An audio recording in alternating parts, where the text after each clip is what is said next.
Hi class, this is our lecture video for assignment of credit, which is chapter 14 of the book. So you have already been introduced to the transaction called assignment way back in chapter 1, wherein we had to distinguish between a sale and an assignment. So assignment of credit is a species of sale, but it has its own distinctive features.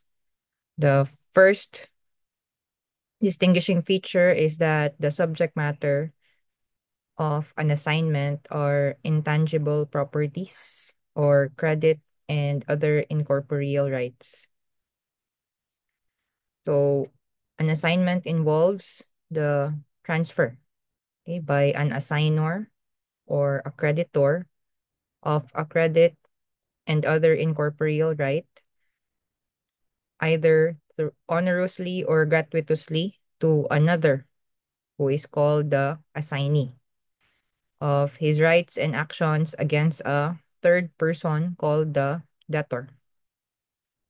So there is a legal cause for the assignment, and it's either a sale, dation in payment, exchange, or donation. And the transfer of the creditor of his rights and actions against the debtor will not require the consent of the debtor. So by virtue of the assignment, the enforcement of that credit, okay, will be transferred to the assignee, and the assignee will step into the shoes of the creditor or assigner and can enforce the credit against the debtor.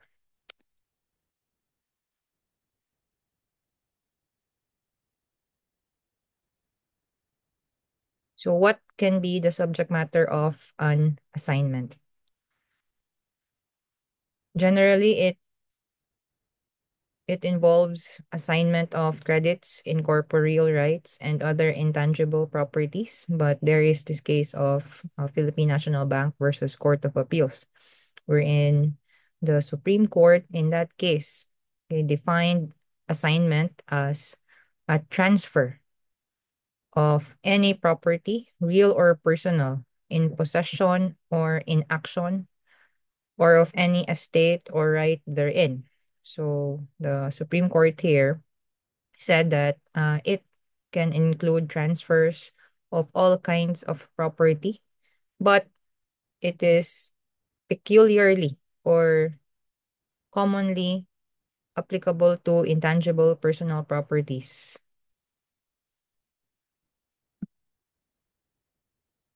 So what is the extent of the assignment of credit? So this includes all the accessory rights such as guarantee, mortgage, pledge, or any preference.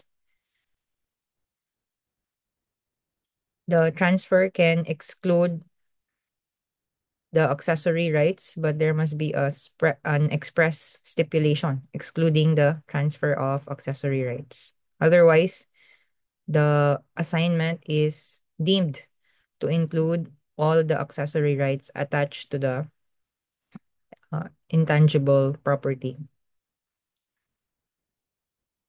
So some distinctions between an assignment and a sale. So the parties in the assignment are called the assignor and the assignee. And the assignor is the creditor, and what is being transferred or assigned is the rights of the creditor against a debtor. So this transaction is consensual, just like a sale, but the consent of the debtor is not required. So typically in an assignment, the subject matter are intangible properties. The transfer of ownership happens in an assignment upon execution of a public instrument, which places titles in the possession of the assignee. And when the assignee is using already the rights, enforcing the rights that were transferred during the assignment. So assignment can either be onerous or gratuitous.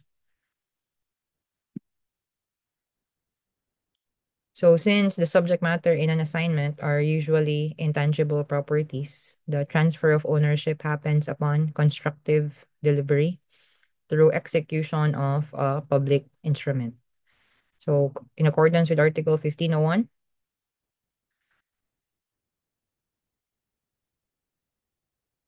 the transfer shall be through uh, delivery with reference to Article 1498, which requires that the sale must be made or the assignment must be made through a public instrument. So placing the titles of ownership of those intangible properties in the possession of the assignee, okay, is also considered as a form of delivery and transfers ownership to the assignee. But there's a catch wherein if the assignment is not through a public instrument or is not registered with the Registry of Deeds in case of real rights, then the assignment will not be binding on third persons who has no knowledge of that transaction.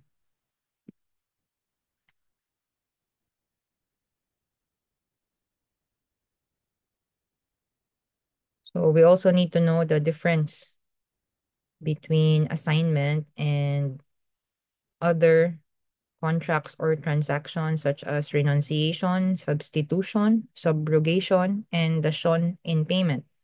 So renunciation is to abandon your right, but it does not involve any transfer of the right to another person, unlike in an assignment wherein there is a transfer from the assignor to the assignee. Substitution, so this is a form of subjective novation wherein there is a change of debtor. But in an assignment, there will be no change of debtor.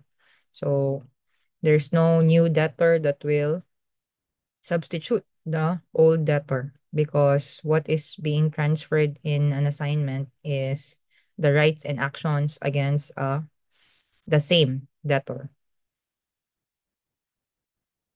Assignment is also distinct from subrogation. So subrogation, if you recall, it's a form of subjective novation again. And this subrogation will extinguish the old obligation and give rise to a new obligation. But assignment, however, refers to the same right against a debtor.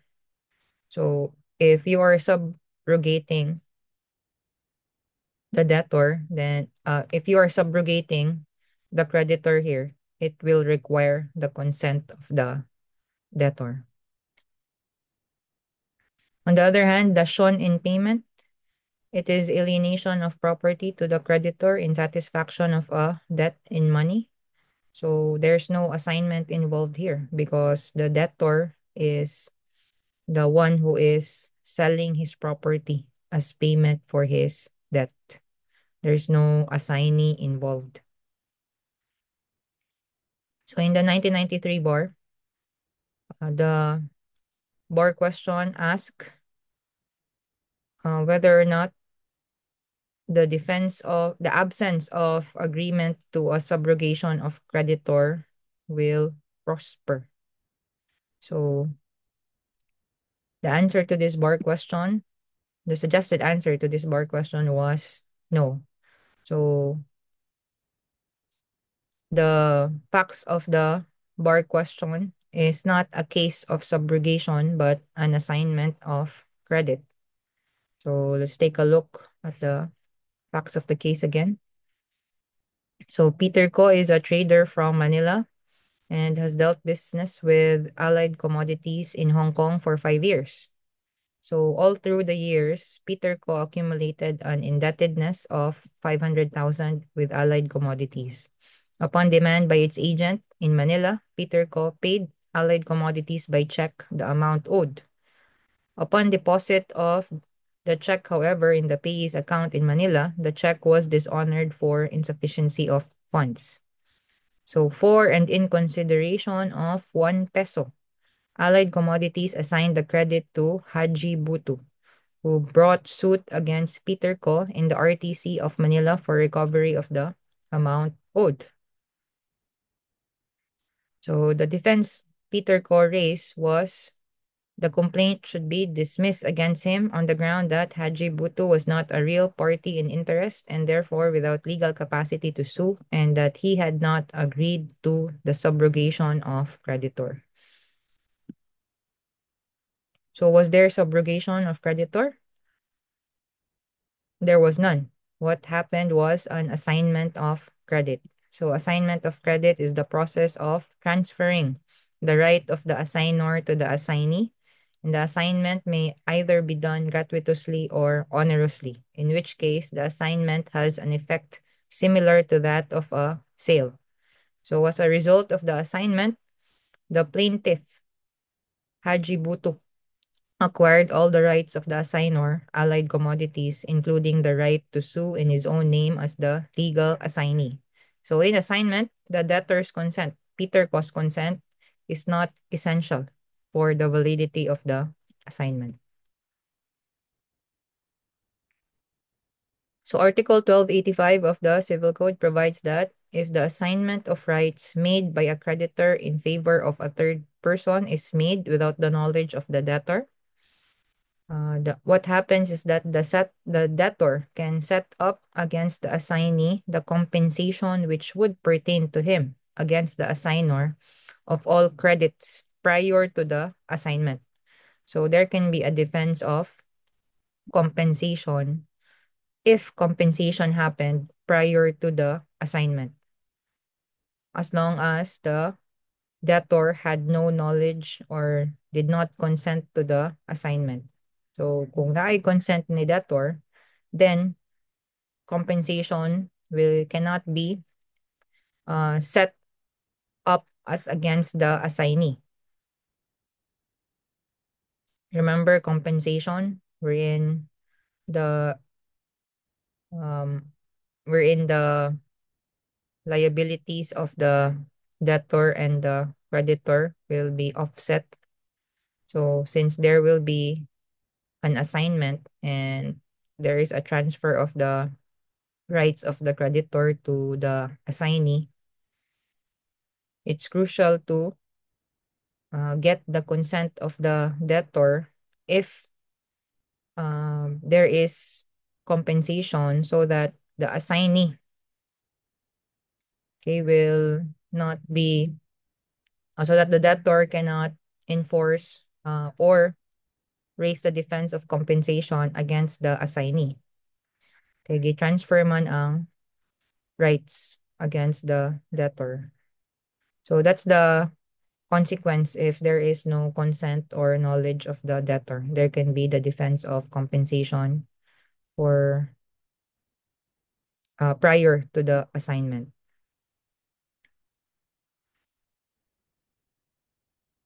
So the assignment is binding on the debtor, and the consent of the debtor is not necessary for the validity of the assignment. Only notice of the assignment is required in order for the assignment to be binding on the debtor.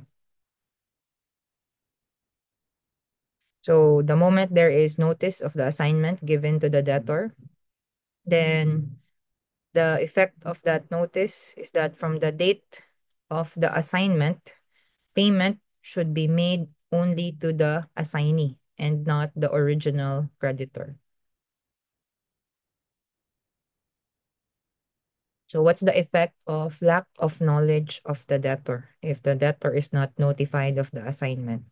So in accordance with Article 1626, the debtor who, before having knowledge of the assignment, pays his creditor shall be released from the obligation. Okay, so the assignee can no longer go after the debtor if the debtor already paid the original creditor because of lack of notice of the assignment. So here's a summary of the rules pertaining to compensation. with or without knowledge or consent of the debtor. So if the assignment is without knowledge or consent, then the debtor can set up compensation which would pertain to him as against the original creditor.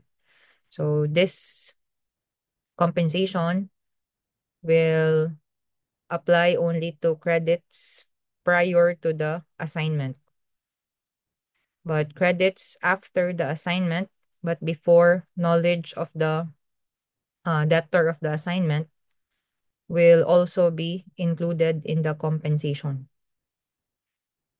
If the assignment is with knowledge of the debtor but without his consent, he did not consent to the assignment, the compensation of debts previous to the assignment will be included in the compensation, but not the subsequent ones. And if the assignment is with the consent of the debtor, there's no compensation already, unless the debtor notifies the assigner at the time he gave his consent that he is reserving his right to compensation.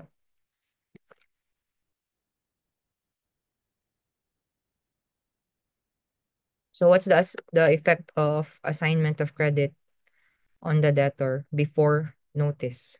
So if any payment is made before notice of the assignment, then that is considered as a valid payment. And the payment to the original creditor will extinguish the obligation of the debtor. So what the assignee can do is to go after the assignor,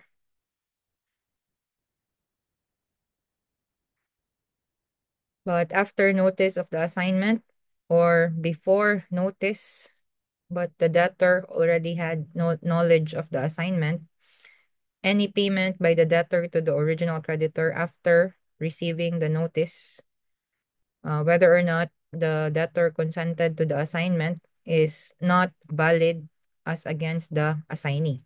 So the assignee can go after the debtor in this situation. If, despite notice, the debtor will still pay the original creditor, then that payment will be considered as made in bad faith and the debtor will not be released from the obligation to pay the assignee. So madubli noon ang iyang bayaran.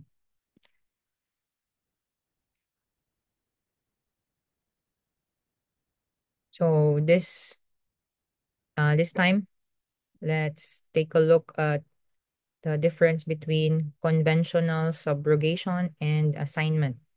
So remember subrogation in the law on obligations and contracts. So subrogation is when a third person is subrogated to the rights of the creditor. And subrogation could either be legal or conventional.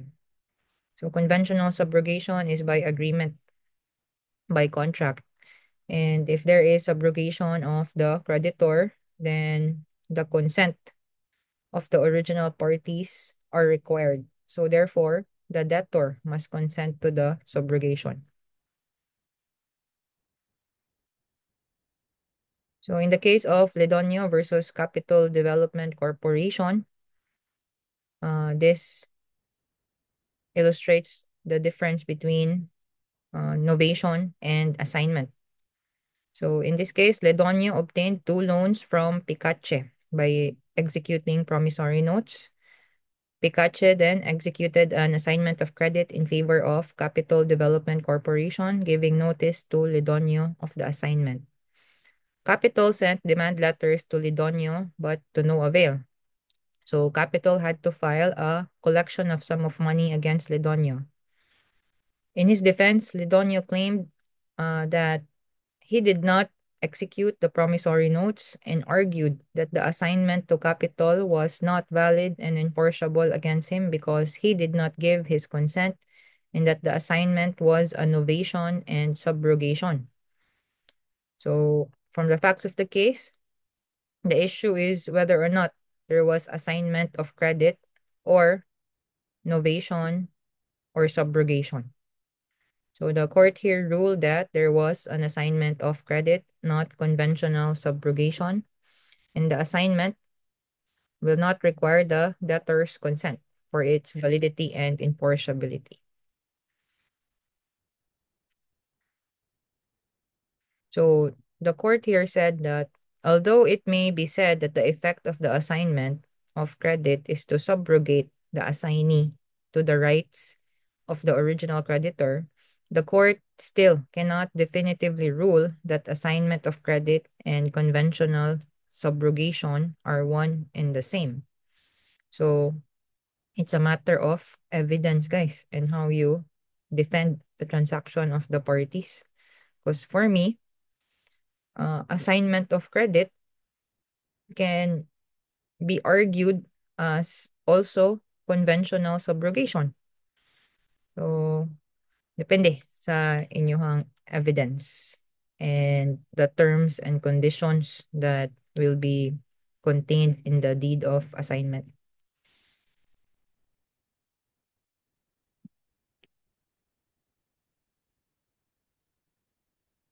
So, this case, okay, has an extensive discussion on the difference between assignment of credit and conventional subrogation. So, the case discussed that under our civil code, conventional subrogation is not identical to assignment of credit because, again, consent of the debtor is not necessary in assignment but is required in conventional subrogation.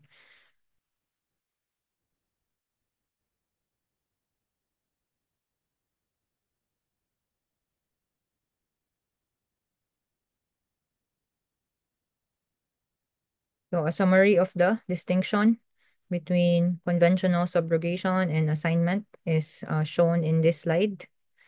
So, subrogation will extinguish the original obligation and give rise to a new one, while assignment refers to the same right which passes from one person to another. So, if there was any nullity or defect in the old obligation, the new obligation created in subrogation, okay, will actually cure that previous nullity. But in assignment, there's no curing effect because what is being transferred is the same right. So conventional subrogation requires an agreement among the three parties, the creditor, the debtor, and the new creditor. So the contractual relation is based on mutual agreement. But in assignment of credit, the consent of the debtor is not necessary in order that assignment may produce legal effects. What the law requires is just notice to the debtor about the assignment of the credit. So how do you make assignment binding on third persons? Okay, you do it by executing a public instrument. And when that deed of assignment is recorded in the registry of property, if what is being assigned involves real properties. So otherwise, the assignment will not produce any effect as against third persons. Okay, but always it remains binding on the assigner and assignee. So since the subject matter of assignment are credits and incorporeal rights, it makes sense that the only way to evidence the transfer of the rights will be through a public instrument. Otherwise, people would not know that the transfer happened.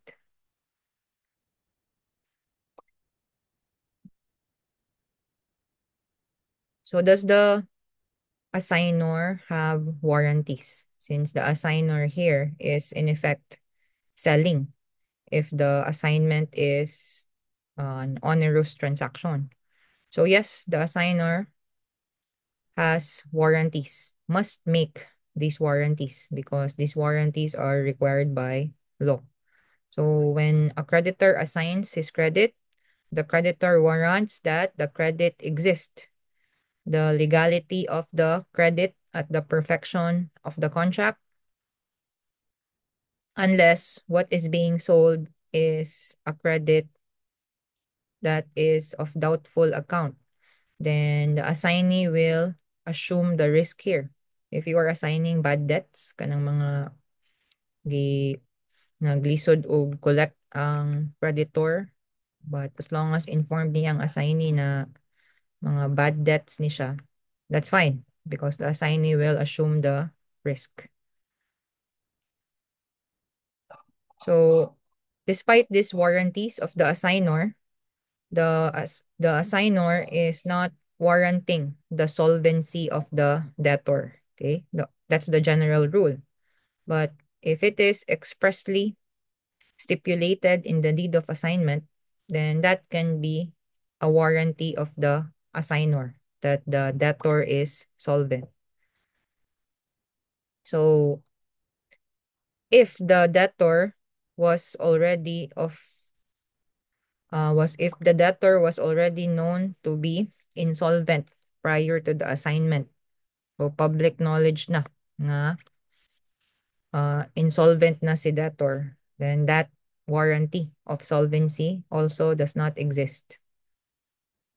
If there is a breach of the warranties by the assignor, then the assignee can sue the assignor for breach of these warranties.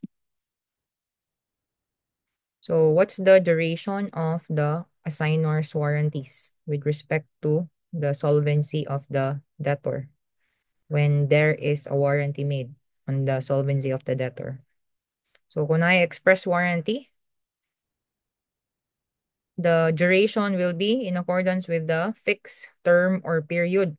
So moingon si assignor na I warrant that the debtor will be solvent for a period of 5 years.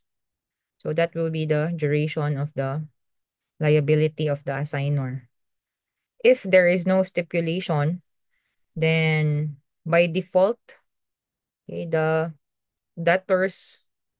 warranty of the debtor solvency will be for 1 year from the assignment of credit, okay, when the period for payment has already expired, or for 1 year after maturity of the credit when such period for payment has not yet expired. So remember that in an assignment, the credit being transferred to the assignee is enforceable against the debtor.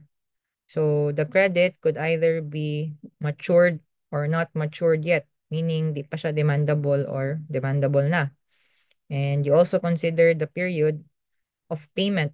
So if it's already a mature debt, mature na siya nga credit, then the debtor is given a period to pay.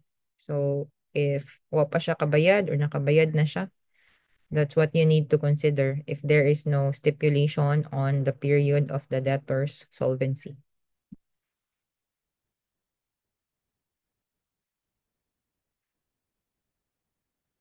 So here are examples on how to consider the duration of the solvency of the debtor. So for 1 year from the assignment of credit, when the period of payment of the credit has already expired. So example, debtor owed OG creditor 10,000 payable on November 1, 2017. So OG creditor assigns his credit to newbie creditor on December 1, 2017. So the liability of OG creditor, the original creditor, will be for 1 year from what date? Maturity date or date of assignment? So it will be on the date of assignment, December 1, 2017. Second scenario, for 1 year after its maturity when such period of payment has not yet expired. So if OG creditor assigns his credit to newbie creditor on October 1, 2017, the liability of OG creditor will be 1 year from assignment or maturity date. So in this scenario, it will be 1 year from the maturity date. So what's the reason for this rule? It is to prevent fraud and to oblige the assignee to exert efforts to recover the credit. So there are other specific warranties of the assignor. So one who assigns an inheritance right without enumerating the things it is composed of shall only be answerable for his character as an heir. But any fruits received shall be paid to the assignee unless the contrary has been stipulated. So that's in accordance with Article 1630. But the assignee, however, has to reimburse the assignor for all that the assignor has paid for the debts and charges on the estate, okay, unless the contrary has been stipulated.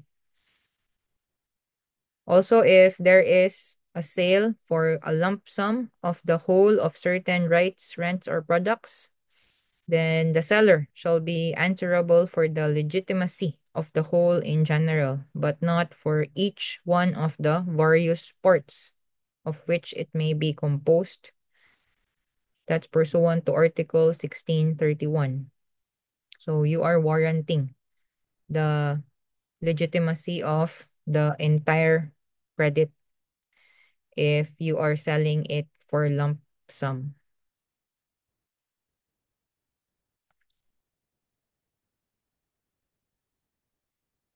Okay, liabilities of the assignor who is in good faith will be limited to the price received and to the expenses of the contract and any other legitimate payments by reason of the assignment. If you are in bad faith, if the assigner is in bad faith, then the assigner will, in addition to that, be liable for damages and all expenses. So can there be assignment of a credit that is under litigation? So yes, but any purchaser of a credit in litigation is presumed to be buying for speculation. So the debtor in this instance is given the right to extinguish by reimbursing the assignee of the cost that he paid for that assignment. So there is a right of redemption within 30 days from demand made by the assignee. So exceptions, if there is assignment of credit of between co-heirs or co-owners, assignment to a creditor in payment for his own credit. So si creditor sa si assigner ani nasa siya own utang to someone else. Then assignment to the possessor of a tenement or piece of land which is subject to the right in litigation that was assigned. So exception siya to the presumption na the assignment was for speculation because the assignment, there is a legal cost for the assignment in these exceptional instances. So if there is assignment of credit in litigation, then the right of redemption is given to the debtor. So this is an instance of legal redemption. So requisites for the exercise of legal redemption by the debtor. So there must be a sale or assignment. The credit or incorporeal right subject of the assignment is in litigation. There must be a pending litigation already at the time the assignment was made. The assignee must have demanded payment from the debtor, and the debtor must reimburse the assignee of the price paid by the assignee, the judicial cost, and the interest on the price from the date of payment. So this reimbursement must be made by the debtor within 30 days from the date the assignee demands payment, whether judicially or extrajudicially. So that's how the debtor can redeem the thing that was assigned during litigation.